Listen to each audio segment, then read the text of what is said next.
লেখিকা মল্লিকা ব্যানার্জির আধুনিকা। গল্পটি ভালো লাগলে কিন্তু অবশ্যই একটা সাবস্ক্রাইব করে আমার পাশে থাকবেন। তাহলে শুরু করা যাক আজকের গল্প। ঘন ঘন বারান্দায় বেরিয়ে উকি ঝুঁকি মেরেই ঘরে ঢুকে যাচ্ছে শ্রেয়া। এই নিয়ে 5 বার হলো। খুব উদ্বিগ্ন মুখে কাকে যেন খুঁজছে।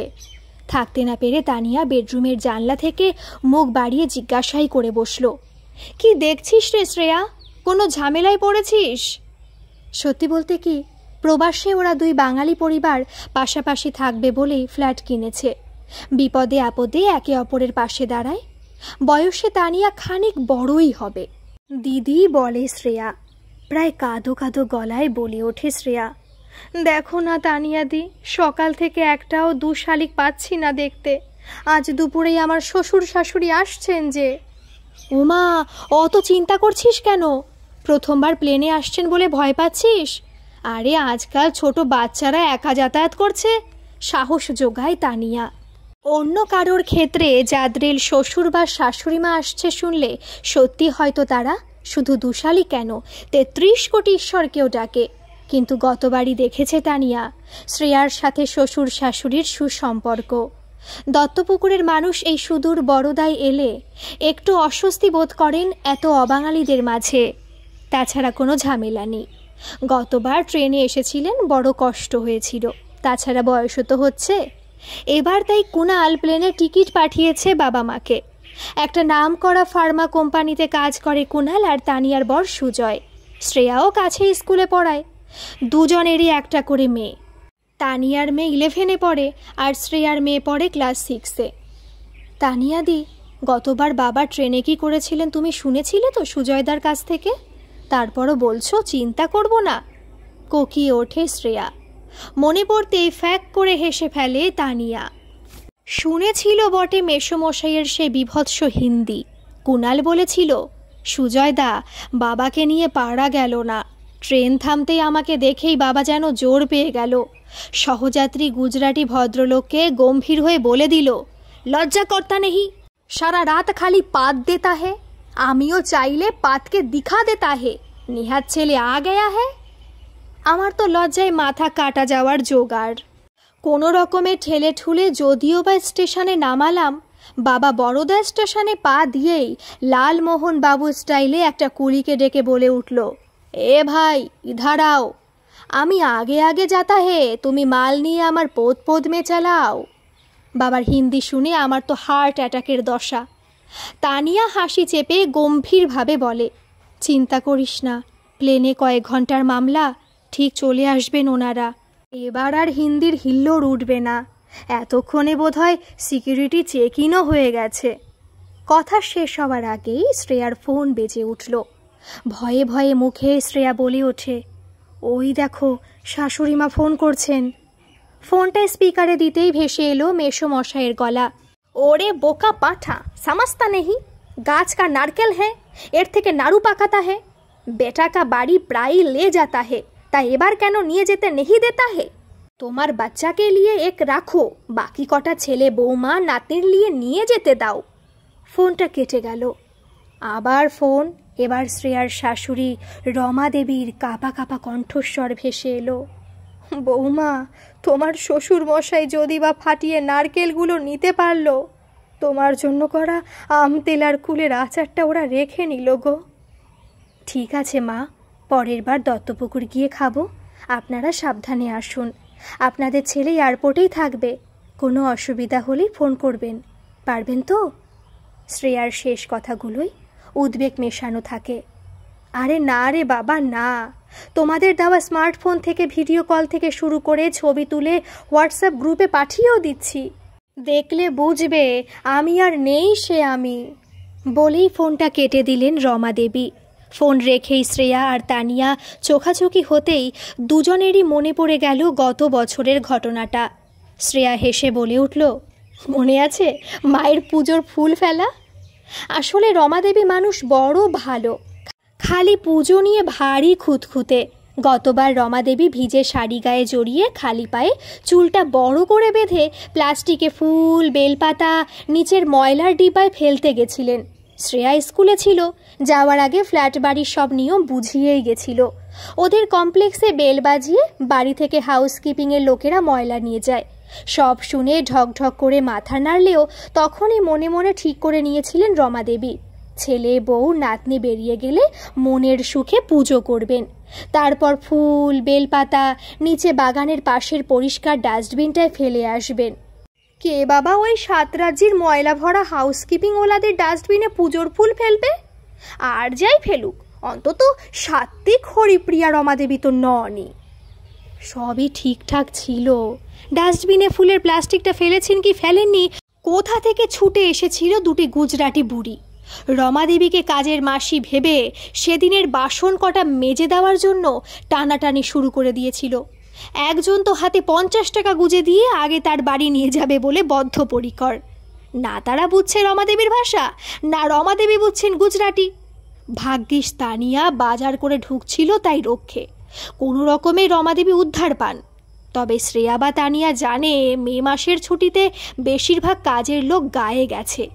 যারা আছে তারা কেউ কারোর বদলে কাজ করবে না, তাই ওই 2 গুজরাটি মহিলাকে দোষও দেওয়া যায় না, হামলে পড়াই স্বাভাবিক। সে যাক, অবশেষে বিকেল 5টা নাগাদ কুণালের সঙ্গে মাসিমা মেসোমশাইকে ঢুকতে দেখে স্বস্তির নিঃশ্বাস ফেলল তানিয়া। মাসিমাকে বেশ রোগা কম বয়সী লাগছে। দামি সালোয়ার কামিজ আর হেনা করা চুলে হাতে মোবাইল ধরে বেশ আধুনিকাই লাগছে রমা দেবীকে। বোঝা যাচ্ছে পূর্ব অভিজ্ঞতা থেকে যথেষ্ট শিক্ষা পেয়েছেন। তবে মেসোমশাই বিমল বাবু তো পুরো যেন হাওয়াই দ্বীপে হানিমুনে এসেছেন। পরনের দুধ সাদা প্যান্ট, অরেঞ্জ হাফ শার্ট, পায়ে সাদা স্নিকার, পুরো তোফার জাম্পিং জিতেন্দ্র। চোখের কালো সানগ্লাসটা নামিয়ে একটু তানিয়ার দিকে হাত নেড়ে শ্রেয়াদের ফ্ল্যাটে ঢুকে গেলেন। প্লেনে আসায় এ যাত্রায় মেসোমশাই একটু বেশি ইংরেজিতে কথা বলছেন। কথা হলেই এয়ার হোস্টেসদের প্রশংসায় পঞ্চমুখ। কি ভদ্র, কি নম্র, মুখের কাছে মুখ এনে মৃদু স্বরে প্রশ্ন করছে, জবাব দিচ্ছে। তানিয়ার বর সুজয়কে একলা পেয়ে বলেই ফেলেছেন, ওরে সুজয়, কি গন্ধ মাখে রে মেয়েগুলো, পুরো অবশ করে রেখে দেয়। তোদের মতো বয়স হলে টুক করে একবার পেছন থেকে লাল টুকটুকে স্কার্টটা তুলে দেখে নিতাম কি রঙের প্যান্টু পরেছে। বিশ্বাস কর, বাটার দিয়ে ঘষা যেন পাগুলো। আমি মুগ্ধ হয়ে শুনছি যতবার ওরা বলছে এক্সকিউজ মি। সুজয় থতমত খেয়ে বলেছে, মেসোমশাই খুব সাবধান, ওরা রেগে গেলে যাত্রীদের থানায় ঢুকিয়ে দেয়। ফেরার সময় কোনো বেচাল নয়। এ বয়সে ওসব চিন্তা ছাড়ুন, এখন ধম্মকম্ম করাই ভালো। এক ধমক দিয়ে বলেছেন, বয়স আবার কী রে ছোড়া, তোদের এখানে তো আসে এনার্জি নিতে, এখনো লোকে আমায় তোর দাদা বলবে, ভাগ এখান থেকে ভাগ। পারলে একটু সন্ধেবেলা ঢুকুঢুকুর ব্যবস্থা কর দেখি। এর কিছুদিন পরে মিত্তালের সঙ্গে লিফটে আলাপ বিমলবাবুর। কলকাতায় ছোটবেলা কাটায় বলে ভালোই বাংলা বলে মিত্তাল। অত্যাধুনিক আর সুন্দরী বছর 25-এর মিত্তল প্যাটেলকে তানিয়া শ্রেয়া এড়িয়েই চলে। বিছানার চাদরের মতো বয়ফ্রেন্ড পাল্টানোর বদনাম আছে। তা সে হঠাৎ বিমল বাবুকে আঙ্কেল আঙ্কেল করে পটিয়ে ফেলল। শ্রেয়া জানে মেয়েটি একাই থাকে। মাঝে মাঝে বিমল বাবু রমা দেবী দুজনকে নিজের ফ্ল্যাটে নিয়ে যাওয়া শুরু হলো। এরপর একদিন ঝুলির ভেতর থেকে বেড়াল বেরোলো। দিল্লির ছেলে যুবরাজ চৌহানকে বিয়ে করতে চায়, এদিকে রাজপুত চৌহানরা প্যাটেলের মেয়ের সঙ্গে ছেলের বিয়ে দেবে না। তবে প্যাটেলরা মেয়ের মুখ চেয়ে তাও রাজি হয়েছে। একটাই শর্ত, তারা যুবরাজের বাবা মায়ের সঙ্গে দেখা করে তবেই বিয়ে দেবে। তাই মিত্তলের খুব ইচ্ছে যদি বিমল বাবু আর রমা দেবী যুবরাজের বাবা মায়ের ভূমিকায় একটু অভিনয় করে দেয়। রমা দেবীর শুনে তো হৃৎকম্পন বন্ধ হয়ে যাওয়ার জোগাড়। বলে কি মেয়েটা, শেষে কিনা জোচ্চুরি করতে হবে। পরিষ্কার বাংলায় বলে এসেছেন, দেখো মা, আমি নমস্তে আর বৈঠিয়ে ছাড়া হিন্দি কোনো শব্দ জানি না। আর তোমার আঙ্কেলের হিন্দি শুনলে বিয়ে তো দূরের কথা, তোমার মা বাবাকে হয়তো হসপিটালে ভর্তি করতে হবে। এই ঝামেলা কেটে গেলে তারপর বেশ ভালোই কাটছিল দিনগুলি। সবারই গরমে ছুটি চলছে প্রায়। তানিয়ার মেয়ে আর শ্রেয়ার মেয়েকে নিয়ে মাসিমা গল্পের ঝাঁপি খুলে বসছেন। শ্রেয়া জানালো মাসিমা দীক্ষা নিয়েছেন, সেখানে অনেক গুরু ভাই গুরু বোন পেয়েছেন। প্রায়ই চলে ফোনাফুনি, ছবি চালাচালি। তাই মেসোমশাই একটু একলা বোধ করেন। বেশিরভাগ সময় কমপ্লেক্সেই হাঁটা চলা করেন, ওই বিভৎস হিন্দি চালাবার চেষ্টা করেছিলেন কমপ্লেক্সের বৃদ্ধ ভদ্রলোকদের সঙ্গে। তারা আজকাল ওনাকে দেখলেই দূর থেকে রাধে রাধে বলে উল্টো মুখে হাঁটা দেন। অগত্যা মেসোমশাই বিমলবাবু ভাব জমিয়েছেন কমপ্লেক্সের সামনের খাবারের দোকানে লোকটির সাথে। প্রথম দিন দোকানিকে জিজ্ঞাসা করেছিলেন, 1 প্লেট আন্ডা মে কটা ডিম রাহেতা হে?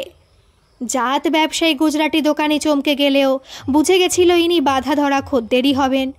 উত্তর দেবার হাঙ্গামা না করে একখানি চেয়ারে বসিয়ে বিমলবাবুর হাতে একটা আইসক্রিমের কোণ ধরিয়ে দিয়েছিল। আরে মশাই, করেন কি বলে বিমলবাবু আপত্তি জানালেও মৃদু হেসে দোকানি জিতুভাই বলে উঠেছিল, ইয়ে হামারে তরফ সে আপকে লিয়ে।